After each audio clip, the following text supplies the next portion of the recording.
தந்தை, மகன், தூய ஆவியானவர் நம்மை நிறைவாக ஆசீர்வதிப்பாராக.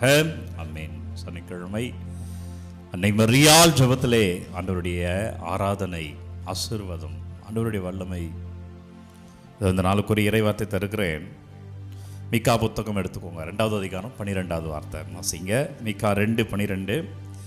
யாக்கோபே, நான் உங்கள் அனைவரையும் ஒன்றாக கூட்டுவேன். பார்த்துட்டு இருக்கிற நீங்கள் தனிமையாக இருக்கிறீங்கன்னு நினைக்கிறேன். உங்கள் ஃப்ரெண்ட்ஸை விட்டோ உங்கள் குடும்பத்தை விட்டோ நீங்கள் பிரிஞ்சு இருக்கிறீங்கன்னு நினைக்கிறேன். இன்னைக்கு யாரெல்லாம் அப்படி இருக்கிறீங்களோ நீங்கள் தான் அவருடைய யாக்கோபு. ஆண்டவர் சொல்கிறார், ஓ என் யாக்கோபே, ஏ என் மகளே, என் மகனே, நான் உன்னை ஒன்றாய் கூட்டுவேன் என்கிறார்.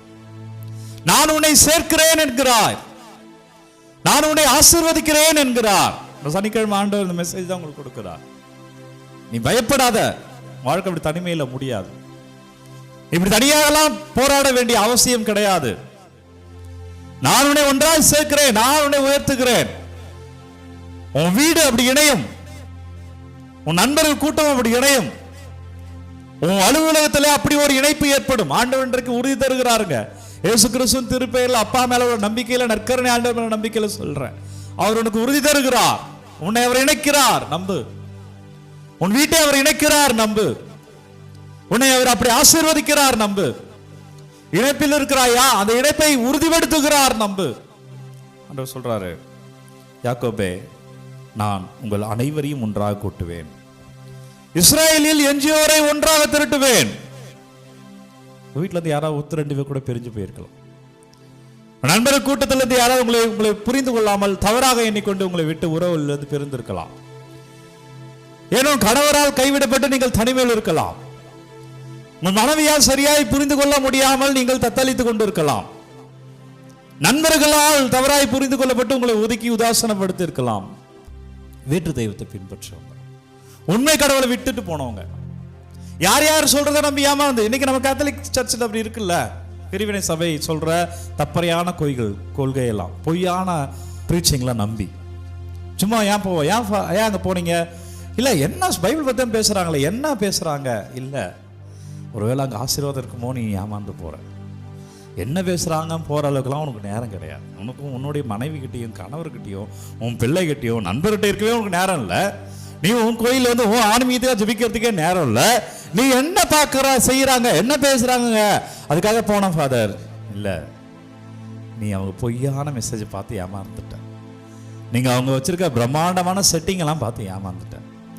கத்தி அல்லேலூயா ஆமேன், அல்லேலூயா ஆமேன்னு சொல்லி கத்தி ஏமாத்துறாங்களே, அதெல்லாம் பார்த்து நீ ஏமாந்துட்ட. ஏமாறாத யாக்கோபே. அப்படிதான் அது அவங்கள தான் சொல்றாரு, இஸ்ராயேலில் எஞ்சி இருப்போரை வேறு தெய்வத்தை பின்பற்ற அவங்கள கூட நான் கொண்டு வந்துடுவேன். ஏன்னா அது என் பிள்ளை, நான் அப்படிலாம் விட்டுற மாட்டேன் என்று சொல்றாரு. போனவங்களை பற்றி கவலைப்படாத, நான் கொண்டு வரேன். நீ உடஞ்சி போகாத. ஐயோ உன்னை இப்போ ஏற்கலையே, ஐயோ உன்னை தப்பா புரிஞ்சிருக்காங்களோ, உடஞ்சி போகாத, நான் கொண்டு வருகிறேன், நான் ஆசீர்வதிக்கிறேன். நன்றி அப்பா, அந்த வார்த்தைக்கு நன்றி அப்பா. இணைக்கிறேன் என்ற செய்தி கேசுவே, நன்றி ஆண்டவரே, கொண்டு வருகிறேன். அடுத்த வார்த்தை கேளுங்களேன். ஒன்று திரட்டுவேன். இறைச்சலிடும் அந்த கூட்டத்தை ஆடுகளை கிடையில் மடக்குவது போலவும் மந்தையை மேய்ச்சல் நிலத்தில் வளைப்பது போலவும் ஒன்றாக சேர்ப்பேன். இறைச்சல் எடுக்கிற கூட்டம் ஆட்டை அந்த மந்தையில சேர்க்கிறது போல.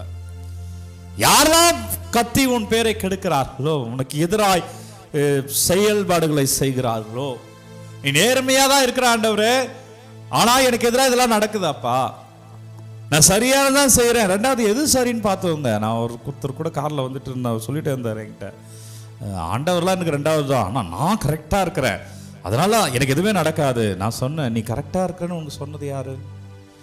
உன் பார்வையில் நீ சரின்னு நினைப்பது ஆண்டவர் பார்வையில் தவறாக கூட இருக்கலாம். நீ ஆண்டவரை முதன்மைப்படுத்து. நீ ஆண்டவர்கிட்ட போய் கேளு, நான் கரெக்டானு.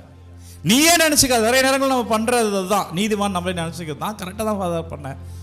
பாவ சங்கீதத்தில் வரும்போது நிறைய பேர், நான் ஃபாதர் நான் ஏன் பாவ சங்கீதம் போனோம், நான் பாவமே பண்ணல. நீ பாவமே பண்ணலன்னு சொல்கிறது தான் முதல் பாவம். போய் பாவ சங்கீதம் பண்ண உட்காந்து ஜெபத்தில் இருந்து பார், எவ்வளோ பாவம் பண்ணணும்னு தெரியும். நீ ஒரு சிலதெல்லாம் வச்சு இதுதான் பாவம், இதை பண்ணல நீ நினச்சிக்கிற. நீ யார் மனதெல்லாம் உடைச்சிருக்கிறியோ அது பாவம் தான். நீ யார் பார்த்தா தப்பா மனசில் நினச்சியோ அதெல்லாம் பாவம் தான். எனவே பெரிய மனவர்களே, அவர் என்கிட்ட சொன்னார், நான் யாருக்கும் துரோகம் பண்ணல, அதனால எனக்கு நல்ல கெட்டது நடக்காது. உனக்கு கெட்டது நடக்காதுன்ற உன்னுடைய பாசிட்டிவிட்டியை நான் ஏற்றுக்கிறேன். ஆனால் நான் யாருக்கும் துரோகம் பண்ணலன்னு நீ தான் சொல்கிற, அது எல்லாரும் சொல்லணும்.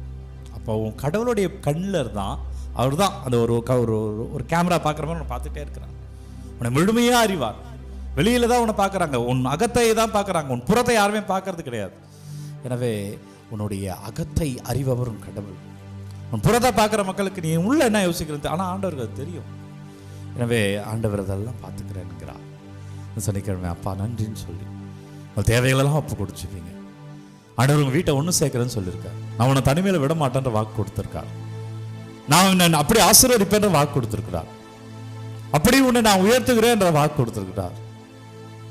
எனவே அப்போ நன்றின்னு சொல்லி எதெல்லாம் இங்கே இணைஞ்சு வரணுமோ, எதெல்லாம் பிரிஞ்சு போனவங்க வரணுமா, இல்லை உங்கள் வீடு சேரணுமா, ஃப்ரெண்ட்ஸ் கூட்டம் சேரணுமா, ஆஃபீஸில் உனக்கு நல்லா செட் ஆகணுமா, இல்லை நீ தனிமையிலேருந்து கஷ்டப்படுறீங்க, இல்லை உன்னை பற்றி புறம் பேசுகிறாங்களா, ஒப்பு கொடுச்சு அவர் மாற்றுகிறேன் என்கிறார். நன்றி அப்பா. ஆண்டவரே நன்றி, ஆண்டவரே நன்றி, இயேசுவே நன்றி, இறைவா நன்றி, இந்த சனிக்கிழமைக்கு நன்றி ஆண்டவரே. அப்பா இந்த ஆசீர்வாதத்துக்கு நன்றி ராஜா. ஆண்டவரே இந்த வல்லமைக்கு நன்றி அப்பா. ஆண்டவரே பிள்ளைகளை நீங்கள் தொடுங்க ஆண்டவரே. அப்பா நீங்கள் ஆசீர்வதிங்க ராஜா. அப்பாமை துதிக்கிறோம் ஆண்டவருக்கு நன்றி செலுத்துகிறோம். அப்பாமை ஆராதிக்கிறோம். இயேசுவே எங்களை தொடுங்க அப்பா, எங்களை ஆசீர்வதிங்க. வல்லவரே எங்களை தொடுங்க, நல்லவரே எங்களை தொடுங்க. ஓ நற்கருணை ஆண்டவர் ஆசீர்வாதத்தில் பிள்ளைகளை நீங்கள் வாழ்வீர்கள். சனிக்கிழமை தாய் மரியாள் ஜெபத்தில் ஜெபமாலை ஏந்துங்க, ஜெபமாலை ஜெபிங்க அன்பர்களே. மாதாவோடு சேர்ந்து ஆண்டவரோடு ஜெபிப்பது ஜெபமாலை, ஜெபமாலை தாங்கி ஜெபிங்கள் அன்பர்களே. வல்லமையான இறைவன் உங்களை விடுவிக்கிறார். ஆண்டவர் உங்களை ஆசீர்வதிக்கிறார். என்னவெல்லாம் விண்ணப்பங்கள் பிள்ளைகள் கமெண்ட்ல அனுப்புறாங்களோ பாதத்தில் வைக்கிறேன். அதற்காக வேண்டுங்க. ஃபாதர் நடக்கணும் ஃபாதர் இருக்கிறார்களோ அப்பா உங்கள் பாதத்தில் சமர்ப்பிக்கிறேன். இயேசு கிறிஸ்துவின் பெயரால் வாழ்வீர்கள். தலைவனிங்க ஆண்டவர் ஆசீர்வாதத்தை பெற்றுக்கொள்வோம். எல்லாம் வல்ல இறைவன் நம்மை தந்தை மகன் தூய ஆவியார் நம்மை நிறைவாக ஆசீர்வதிப்பாராக. இந்த நாளும் இனிய நாளே. அன்பர்களே, ஒவ்வொரு நாளும் விடிய காலை 3 மணிக்கு இந்த ஆராதனை வழங்கி கொண்டிருக்கோம். யாருக்கு தேவை நினைக்கிறீங்களோ அவர்களோடு பகிர்ந்து கொள்ளுங்க. God bless you. Take care.